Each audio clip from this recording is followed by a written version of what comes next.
이번 시간에는 독성, 전탕법, 즉 끓이는 법, 복용법, 약재의 채취 시기에 대해서 살펴보겠습니다.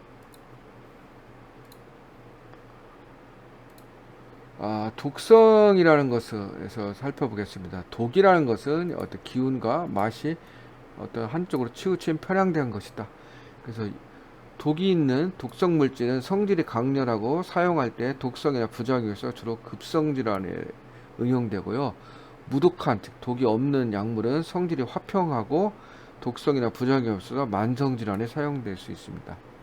따라서 약물이 독이 있냐 없냐, 즉 유독, 무독, 또 독 양이 많은 대독, 양이 적은 소독을 인식하게 되면 약물이 준리, 즉 강약 혹은 완화한 작용을 이해하는 데 도움이 될 수가 있습니다. 병증의 허실과 질병이 깊고 가벼움에 근거하여 적당한 약물을 선택하고 약의 용량을 결정할 수 있습니다. 독극 또는 마약류 예를 한번 살펴보면 독약에는 부자, 초호, 섬소, 두꺼비, 파두 같은 것이 있다고 하고요. 마약에는 아편, 대마가 있고 극약에는 건칠, 즉 옷이 있죠. 그래서 요즘 뭐 옷딱 뭐 이런 걸 많이 먹는데 이 독성이 있기 때문에 좀 위험합니다. 조심해야 되겠죠. 바나, 천남성, 견우자, 나팔꽃, 복수초, 전가, 쑥부쟁이, 뭐 진해, 상사와 뿌리, 꽃이 이쁜데 뿌리가 무섭죠. 은방울꽃, 반묘, 뭐 감수, 천금자, 뭐 이런 것들이 있다고 합니다.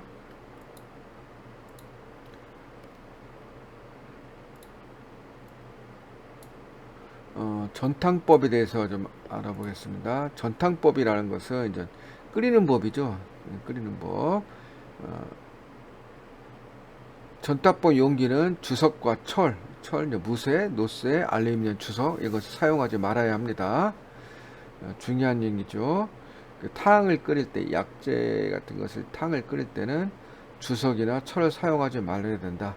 대신 도자기나 스테인리스, 유리, 범랑 등은 무난하다. 굉장히 좀 중요한 내용이고요. 또다시 중요한 것은 물의 양은 약재의 10배로 한다. 10배로 한다. 그 다음에 약재 30g인 경우에는 10배인 약 물 200에서 300ml를 부어야 되고요. 우리가 이제 술의 양은 약재의 3배에서 4배로 한다.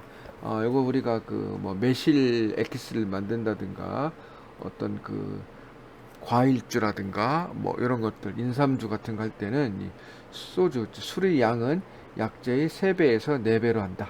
그것을 알아둬야겠죠.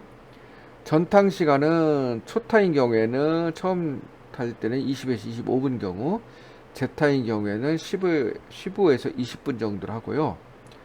해표약, 즉 땀을 나게 하는 약을 해표약이라고 하는데 그게 반대되는 것은 이제 고표약이라고 합니다. 그래서 이제 말을 꽂자 쓸죠. 그래서 고표약, 해표약이나 방향성 약재는 그 향이 나는 방향성 약재는 짧게 5에서 10분 정도 끓여서 유효성분의 손실을 방지해야 되겠습니다.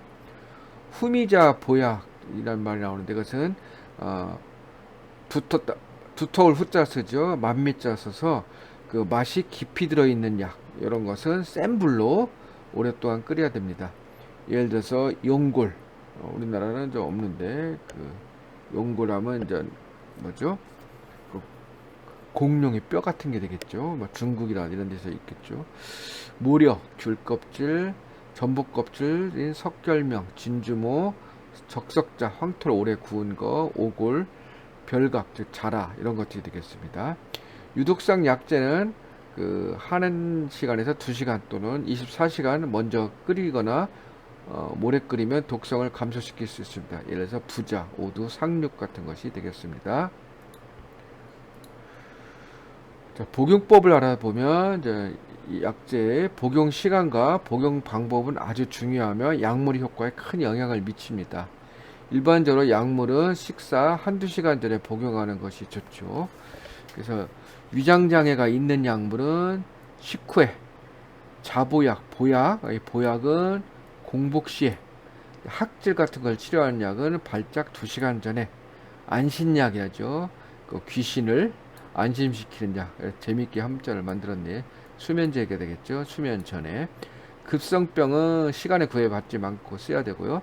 만성병은 환이나 산, 가루, 고약 같은 거, 찐득찐득한 고약이라고 하죠. 그다음에 요것을 일정 시간 정하여 복용하면 되겠습니다. 굉장히 이것도 좀 알아둬야 되겠죠.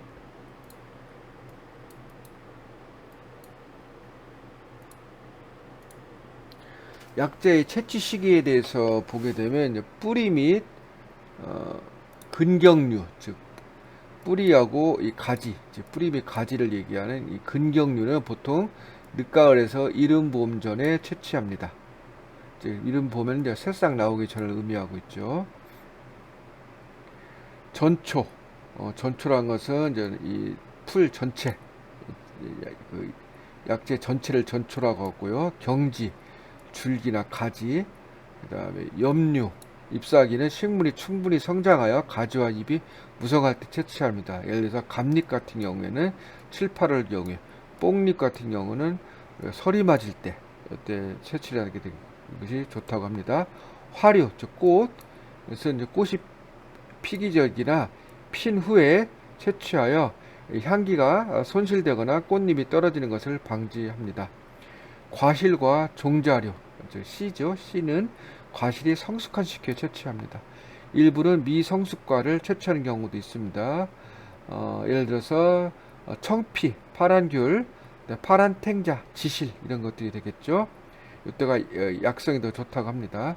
수피는 수액이죠. 보통 봄과 여름에 식물의 성장이 왕성하여 껍질 안에 수액을 많이 머금고 있을 때 채취한다고 합니다. 오늘 시간에는 이제 그 견탕법이라든가 약재의 채취 시기, 독성 이런 것들에서 알아봤습니다. 수고하셨습니다.